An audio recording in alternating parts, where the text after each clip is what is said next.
Welcome to the tomato again. So the engine is now running. That's highlighted a problem.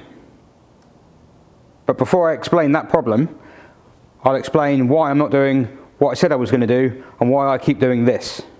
Now, it's too much aggro for me to go back and edit in sections of video from previous tomato episodes where I say I intend to get it running and then we'll take it for a drive and make a note of all the things that need doing on it. That would be a pain because, well, it takes ages to do and I can't be bothered. But you'll have to take my word for it. That's what I said I would do. I said I'd get it running, then we'll take it for a drive and figure out what it needs. And we can't, because it's been here so long, the MOT has expired. What I'm going to do instead is do all the things I can see that are wrong with it, go through the MOT failures and advisories from last year, if there are any advisories, and figure out what it might need this year as well, and go from there. But one of the things I think it's definitely going to need looking at is the exhaust. And I discovered this when I started it back up actually on the ramp, because it sounds a bit... Wait, listen for yourself.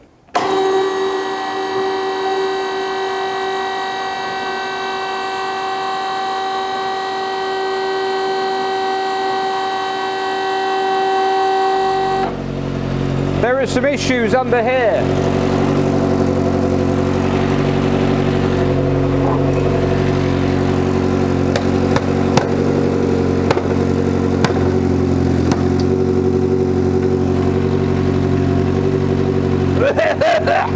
See also.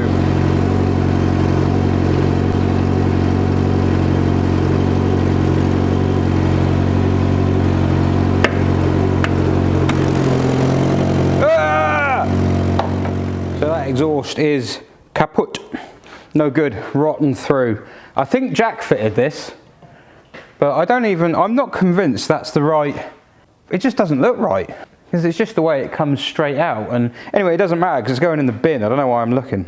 You might ask why that back box is going in the bin, because it's not actually that old and there's nothing wrong with it. Well, it just doesn't look quite right, if I'm honest. I know Mr. M wants this car like that, and that does not look right. It's just an aftermarket back box, and of course the one we've got for it is an aftermarket back box, but it is the right shape. This is the cross box, and as you can see, it now has a big hole in it, an even bigger hole in it. Well, that's really satisfying. Really satisfying. Luckily, Mr. M has been shopping. Ta-da!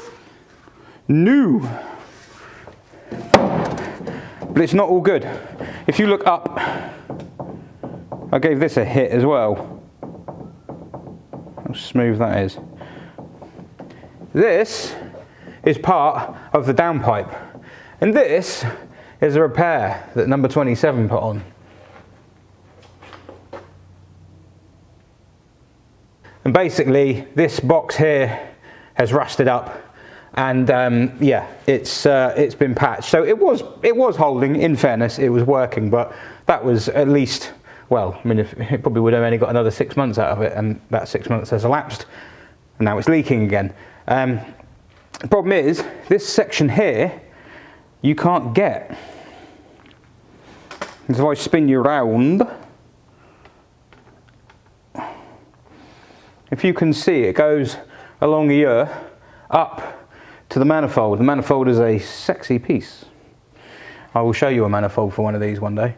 But this is a bit of a conundrum because there are different brands and there are different designs. It's actually quite a complex piece. You see, if you look up there, the joint to the manifold is up there. If you follow it down here, you can see this line all the way along the side of the pipe. That line is actually a divider. The pipe is made of two halves welded together, and in between these two halves is a plate. So there's like a semicircle this side here and a semicircle this side, because the manifold exits in two halves. It is an 8 into 4 into 2 into 1 manifold, and that continues to here. the genuine exhaust, I think it ends up further back. I think it's about here somewhere, and I've put a genuine one on mine. But this isn't a genuine one, this is some aftermarket one. Now the difficulty is, this box is rusted. You can't buy these anymore. And if you have one made, because people go, oh, just have one made, they won't put the divider in it. And if you don't have the divider in it, it is believed that you will lose power. Many people have tried putting aftermarket stainless systems on and ended up worse off. So I need to get this exhaust off, all the way down. I need to get the rear bumper off because I'm going to have to do some welding where the exhaust hanger is. And I need to get to the gear linkages because the gear linkages are a bit, they fall off. So plan with that downpipe stroke front section, I'm going to chop the silencer out with it and weld in another silencer. I mean, that will go well. It's not like I've ever had any bad results when I've made my own exhaust systems using universal silencers.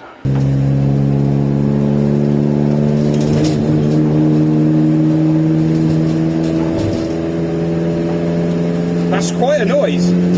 Wow.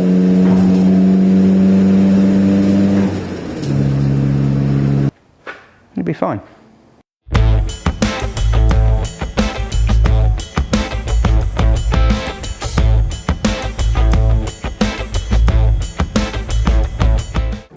Ooh.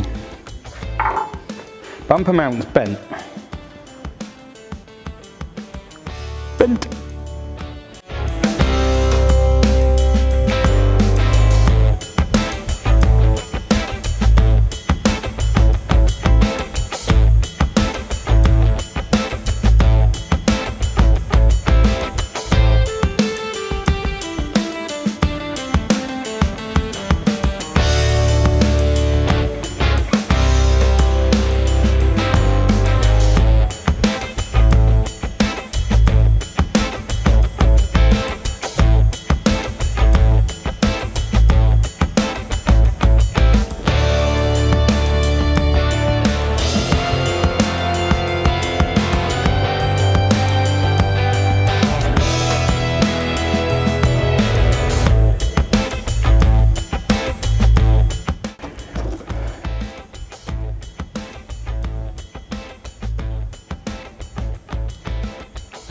Thorns.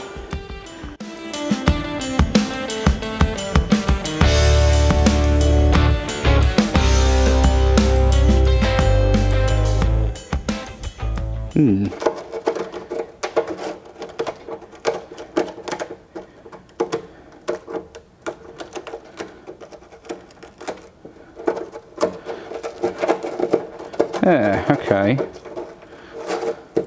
That's a bit of a bummer. I mean, they do suffer around here.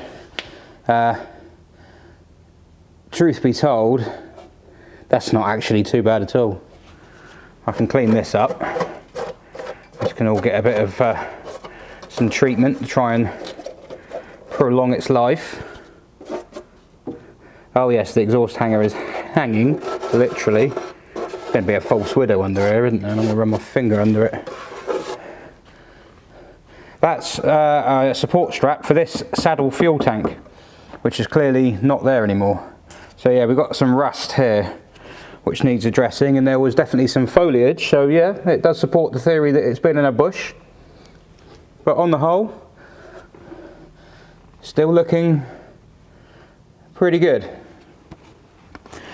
Oh yeah, you can see that bumper mount. It's just pointing down. It's supposed to be horizontal. So I've got a bit of work to do. I'm also going to have to empty the boot and take all the trim out here because this mount is, well,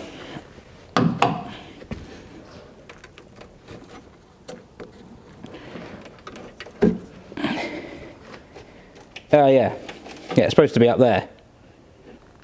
Yeah, it's alright, they do that. I spend most of my time in this workshop emptying boots. Ah, there you go. New silencer, and as you can see, it's much more curly whirly at the end. Yeah. and actually pointing the wrong way. I actually think this might be an OEM spec, you know, it's a Eberspacher, made in France. Ooh. I think that's OEM spec, that, and it's, of course, like all BXs that have come through the post, or BX exhausts rather, it is mullered. And that will need some gentle persuading. Oh, he's got a rear suspension gaiter. He needs a front. None of this trim is fastened in. So yeah, this video is basically removing everything, ready for, oh of course this doesn't have a split fold seat, does it, because it's not a phase 2. The later ones have a split folding seat, which is actually worse because it means the parcel shelf doesn't stay on properly. Although this one has also broken. BX parcel shelves. Parcel shelves are not a BX strong point, and neither is UV resistance.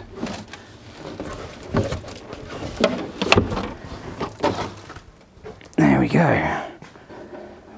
Ooh, I've got a magnetic floor now.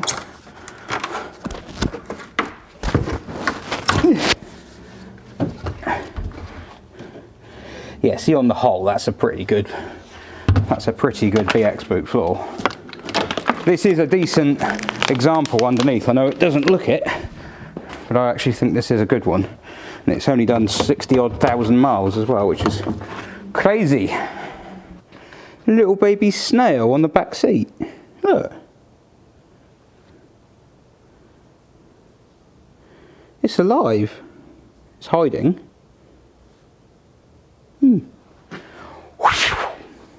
Not really. Oh, that's the boot light wiring, which I'm guessing doesn't work. Oh, there's no bulb in there. That'll probably be why that doesn't work. Aha! Oh yes. Wonderful. Check it out.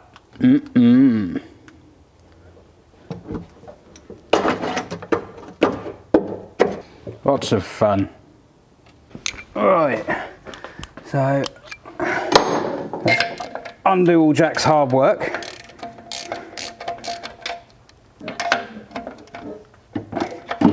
By taking this back box off.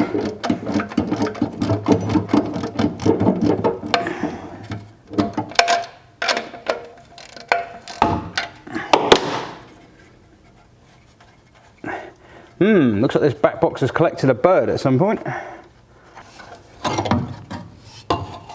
There we go. All right. One nasty back box.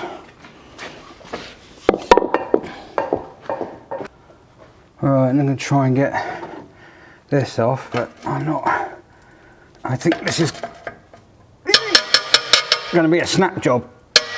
Oh no, the whole thing's spinning. Excellent. I mean, to be honest, it would be easier if it just snapped.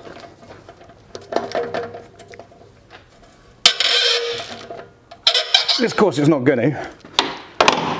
When you want them to, they don't. I'll tell you what I need to buy. Some decent spanners. Right. Not convinced that that spanner's going to stay on. I think that's going to... Yes. There you go.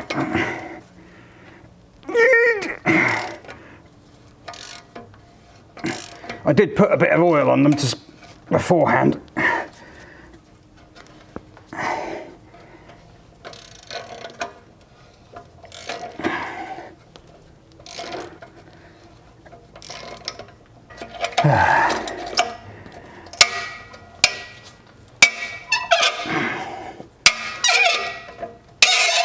Oh, that's horrible.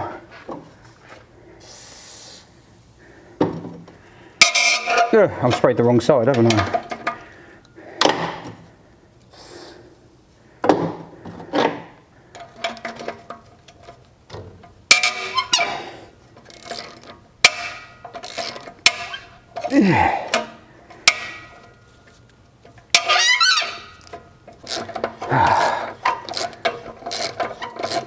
Right.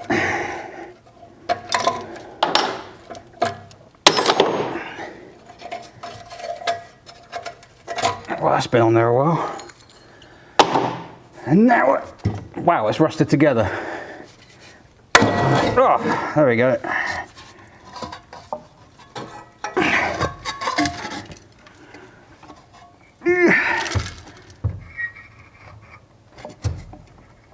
Ow, I caught the plate for the fuel pump. Oh wow, yeah, that is, anyone want a maraca? So this bit is fine. That looks okay, that's good. But I've got to disconnect it from back up here.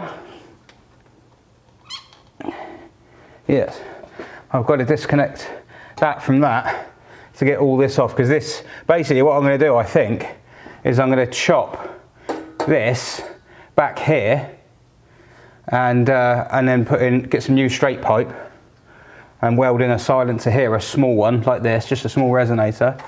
I mean, you can go without it, you could ditch it completely, but it wouldn't sound quite as OE then. And it might be acting as an expansion chamber, I don't know. So I think the best thing to do now is just to undo it at the other end, up on the engine there. You won't be able to see that, so there's no point filming it. There's two 10mm nuts with bolts with springs in and all sorts, and it's a pig to get to. But I'll undo those, and then aside from that rubber hanger there, that's all that's holding it on. So then it'll be gone. 2 hours later. I've decided to begin filming again before taking the exhaust off, because predictably we've run into a problem. This car has been worked on by a wazzock. You see, what they've done won't mean much to you this way, but what they've done is up there, you can see that bolt there. I can't point, hold the light and hold the camera at the same time, or make it focus. That's quite frustrating. What about that? There we go. So that bolt there, there's one there, and there's one on that side there, up the side of the steering. That's supposed to be an M6 special bolt with an M6 nut. But someone in there has fitted an M8 bolt with an M8 nut. Not a locking type, nothing like that. What's wrong with that, you might say? Well, the proper type of bolt sits in a cup. It doesn't look like this, but for, you know, let's just pretend it looks like this. Yeah? It's that kind of thing. You get a head, a bit of a shank, and then a thread at the bottom. And I promised it later on, but I'm going to show it to you now. Look at that. So that is a BX 16 valve exhaust manifold. One port for each valve, because that's just the exhaust side, obviously. And there's the divider I told you about. So it goes from 8 into 4 into 2 and goes into 1 under here somewhere. And the bolt that you can see the end of, or the nut, that's on the back of the engine like that, and you can see that one and that one here. And the proper bolt would go in like that, and then the exhaust flange would meet it, and then there'd be a nut. They've put a normal bolt in there, and a normal bolt doesn't have a big fat head. A normal bolt head is right in there, flush with the rest of it. And when they put it together, it would have been new fixings. But they're not new fixings anymore. And now the nut is rusted to the bolt, and the whole thing's spinning round, and there's no way of grabbing it. So I'm going to go home.